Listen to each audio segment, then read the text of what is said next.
रसायन में श्री जानकी वल्लभ विच्यते श्री रामकृष्ण मानस पंचम सोपान सुंदरकांड श्लोक।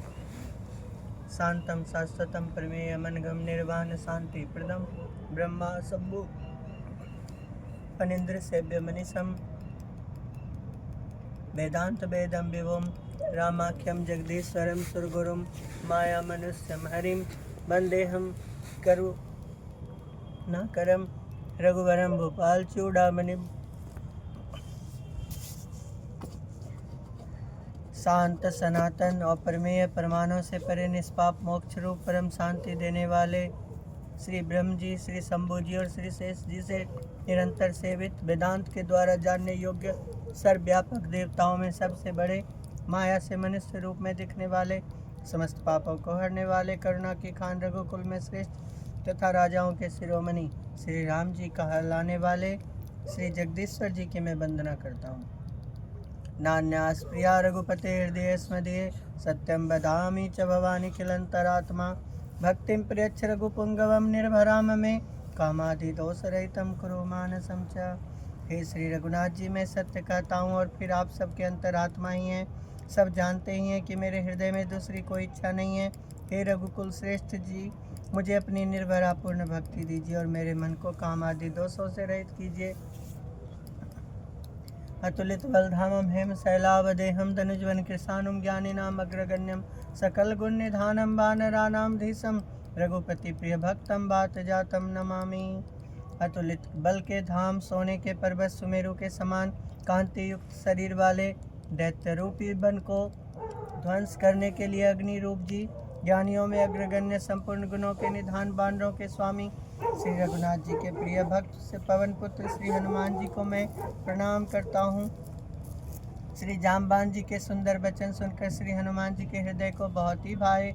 वे बोले, हे भाई, तुम लोग दुख सहकर कंदमूल फल खाकर तब तक मेरी राह देखना जब तक मैं श्री सीता जी को देखकर लौट ना आऊँ। काम अवश्य होगा क्योंकि मुझे बहुत ही हर्ष हो रहा है।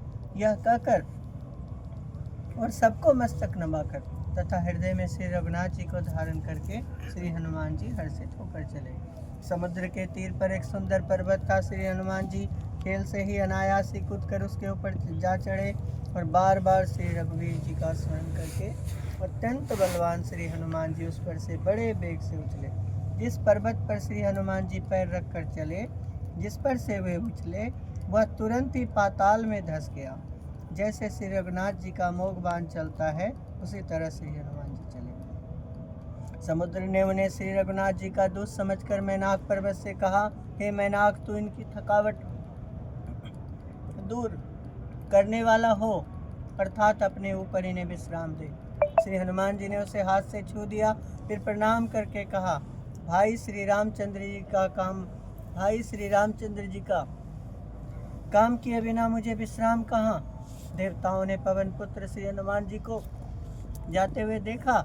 उनकी विशेष बल बुद्धि को जानने के लिए परीक्षार्थ उन्होंने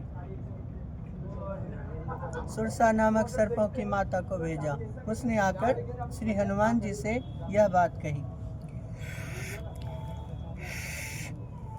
आज देवताओं ने मुझे भोजन दिया है। यह वचन सुनकर पवन कुमार श्री हनुमान जी ने कहा, श्री राम जी का कार्य करके मैं लौट आऊं और श्री सीता जी की खबर श्री प्रभु जी को सुना दूं, तब मैं आकर तुम्हारे मुंह में घुस जाऊंगा, तुम मुझे खा लेना। हे माता जी, मैं सत्य कहता हूँ, अभी मुझे जाने दे। जब किसी भी उपाय से उसने जाने नहीं दिया, तब श्री हनुमान जी ने कहा, तो फिर मुझे खा न ले। उसने योजन भर 4 कोस में मुंह फैलाया। तब श्री हनुमान जी ने अपने शरीर को उससे दूना बढ़ा लिया। उसने 16 योजन का मुख किया। श्री हनुमान जी तुरंत ही 32 योजन के हो गए। जैसे जैसे सुरसा मुख का विस्तार बढ़ाती थी, श्री हनुमान जी उसका दूना रूप दिखलाते थे। उसने 100 योजन 400 कोस का मुख किया। तब श्री हनुमान जी ने बहुत ही छोटा रूप धारण कर लिया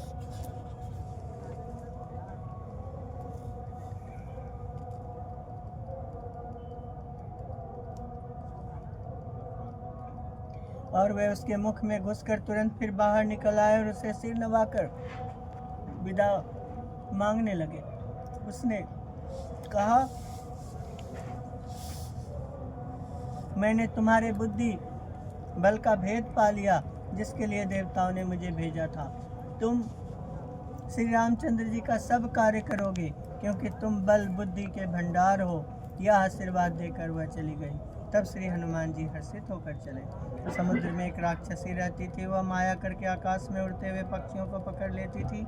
आकाश में जो जीव जंतु उड़ा करते थे वह जल में उनकी परछाई देखकर उस परछाई को पकड़ लेती थी, जिससे वे उड़ नहीं सकते थे और जल में गिर पड़ते थे। इस प्रकार वह सदा आकाश में उड़ने वाले जीवों को खाया करती थी। उसने वही छल श्री हनुमान जी से भी किया। श्री हनुमान जी ने तुरंत ही उसका कपट पहचान लिया।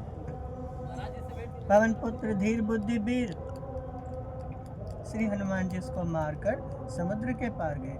वहां जाकर उन्होंने उन वन की शोभा देखी।